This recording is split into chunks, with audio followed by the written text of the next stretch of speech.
నువ్వు నిజంగా కత్తిబాబు. YCP senior నేత బొత్స సత్యనారాయణ గురించి విశాఖలో ఇప్పుడు అందరూ ఇదే మాట అంటున్నారు. 598 ఓట్లు ఉన్నప్పటికీ విశాఖ స్థానిక సంస్థలు ఎన్నికల్లో వైసీపీ గెలుస్తుందా అని అందరూ అనుమానం వ్యక్తం చేశారు. అధికార కూటమి ఏదో ఒక మాయ చేసి కనీసం 200 మందిని లాగగలిగితే అవలీలగా గెలవగలుగుతుందని అందరూ అంచనా వేశారు. కానీ అనూహ్యంగా టీడీపీ అధినేత చంద్రబాబు ఏకంగా పోటీ నుంచి విరమించుకున్నారు. ఇలా ఎందుకు జరిగింది? బైరా దిలీప్ ను అభ్యర్థిగా సిద్ధం చేసి ఆర్థికంగా అన్ని రకాల వనరులను రెడీగా పెట్టుకుని చివరి నిమిషంలో చంద్రబాబు వెనకడుగు ఎందుకేశారు?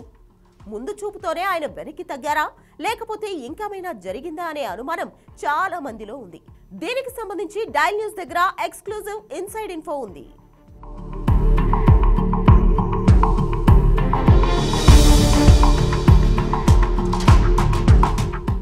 విశాఖ స్థానిక సంస్థల ఎమ్మెల్సీ ఎన్నికల్లో మొత్తం 838 ఓట్లున్నాయి.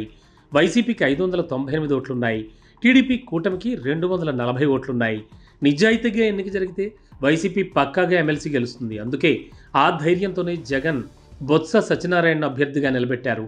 తన రాజకీయానికి కాపాడుకోవడం కోసం, తమ పార్టీ మొన్నటి ఓటమితో కుంగిపోలేదని స్పష్టంగా తెలియజేయడం కోసం 600 ఈ ఎమ్మెల్సీ గెలిచి తీరాల్సిందే అని జగన్ సత్యబాబుకు పెద్ద బాధ్యత అప్పగించారు. కొన్ని సంవత్సరాలుగా అధికార పార్టీయే మధ్యంతర ఎన్నికల్లో అయినా గెలవడం అనేది రివాజ్గా మారిపోయింది. అవసరమైతే డబ్బు పడేయడం, లీడర్లను కొనేయడం స్థానిక సంస్థల ఎమ్మెల్సీ ఎన్నికల్లో సాధారణంగా జరిగేది.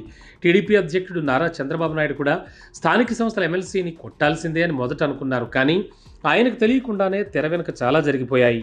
ముందు జాగ్రత్తగా జగన్ తన ఓటర్లందరినీ కూడా బెంగళూరు తరలించారు. అలాగే మరికొందరిని శ్రీలంక పంపించేశారు. ఎక్కడికక్కడ కట్టుదిట్టమైన క్యాంపులు ఏర్పాటు చేసేశారు. తాను స్వయంగా ప్రతి ఓటర్ను అడ్రస్ చేశారు. మరోవైపు టీడీపీ లీడర్ల అభ్యర్థులను సిద్ధం చేశారు. సీఎం రమేష్, గంటా శ్రీనివాసరావుకి బాధ్యత భుజాలకు ఎత్తుకున్నారు కూడా. కాపు సామాజిక వర్గానికి చెందిన బైరా దిలీప్ను సిద్ధం చేసి ఆర్థిక వనరులను అన్నింటినీ సమీకరించారు. ఒక ఓటరుకు కనీసం 10 లక్షల రూపాయలు ఇచ్చినా కూడా మొత్తం 40 నుంచి 50 కోట్లు ఖర్చు అవుతుంది. ఎమ్మెల్సీ దక్కించుకోవడానికి ఇంత ఖర్చు చేయాల్సి రావడం పెద్ద తెగింపే. కానీ ఇరు పార్టీలు పోటీకి సిద్ధమైపోయాయి. వైసీపీ అధినేత జగన్ తన నేతలందరికీ చెప్పాల్సిన జాగ్రత్తలన్నీ చెప్పి ఆర్థికంగా కూడా వాళ్ళకి సహాయం చేస్తానని చెప్పారు. విజయవాడ వచ్చిన వాళ్లను తలా 4 జతల బట్టలు కొనిచ్చి నేరుగా బెంగళూరు తరలించారు. కానీ జగన్ అంచనాలను తలకిందులు చేస్తూ టీడీపీ అధినేత చంద్రబాబు పోటీ నుంచి విరమించుకున్నట్లు ప్రకటించారు. ఈ కీలక నిర్ణయం వెనుక బొత్స సత్యనారాయణ వేసిన పగడ్బందీ వ్యూహం ఉంది. బొత్స చిరంజీవికి బాగా సన్నిహితులు. ఇద్దరు కాపు సామాజిక వర్గం వాళ్లే కావడంతో ఇద్దరి మధ్య బలమైన బంధం కూడా ఉంది. ఇద్దరు కాంగ్రెస్లో ఉన్నప్పుడు సన్నిహితంగా కూడా ఉండేవారు. అదే సాన్నిహిత్యంతో బొత్స చిరంజీవిని కలిశారు. ఎమ్మెల్సీ ఎన్నికల్లో పోటీకి విరమించుకోవాలని పవన్ కళ్యాణ్కు నచ్చజెప్పేలా చిరంజీవిని ఒప్పించారు. నిజానికి 200 మంది ఓటర్లను కొంటే ఎమ్మెల్సీ సీటు గెలవచ్చేమో కానీ చంద్రబాబు, పవన్ కళ్యాణ్కి ఇద్దరికీ నైతికంగా చెడ్డ పేరు వస్తుందని ఆయనకు వివరించారు.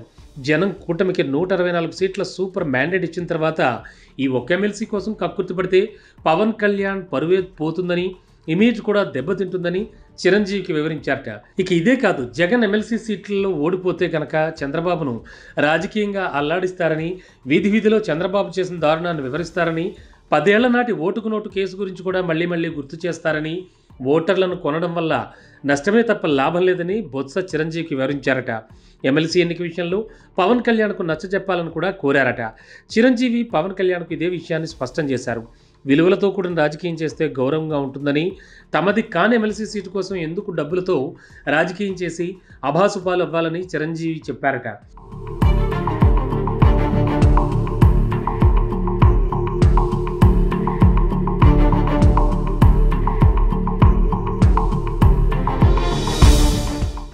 చిరు చెప్పిన దానికి అంగీకరించిన పవన్ కళ్యాణ్ చంద్రబాబుతో కూర్చుని ఇదే విషయాన్ని ఆయనకు స్పష్టం చేశారు.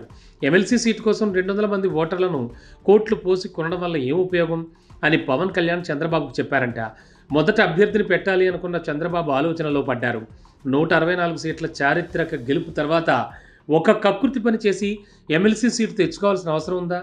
అది కూడా 3 ఏళ్ల పాటు ఉండే ఎమ్మెల్సీ కోసం ఎందుకు దిగజారాలి అనే చర్చ కూడా వచ్చింది. అంతేకాదు, నైతికంగా మనది కాని సీటు కోసం పోటీపడి వైసీపీ చెలరేగిపోవడానికి కూడా తామే అవకాశం ఇచ్చినట్లు అవుతుందని గ్రహించారు. పవన్ కళ్యాణ్ మాటను మన్నించి పోటీకి దూరంగా ఉంటున్నట్లు ప్రకటించేశారు చంద్రబాబు. తద్వారా ఒక పెద్ద రాజకీయ ఘర్షణకు అవకాశం లేకుండా చేశారు. చంద్రబాబు ముందు చూపుతో వెనకడుగు వేసి తెలివిగా వ్యవహరించారు. అలాగే జగన్ మొదటి రోజు నుంచి తన ఓటర్లను కాపాడుకుంటూ ప్రత్యర్థి కూటమిని ఎండగడుతూ గెలుపు తమదే అనే విషయాన్ని అందరికీ స్పష్టంగా చెప్పగలిగారు. మొత్తం మీద బొత్స సత్యనారాయణ రహస్య మధ్యవర్తిత్వం ఇలా పనిచేస్తుంది.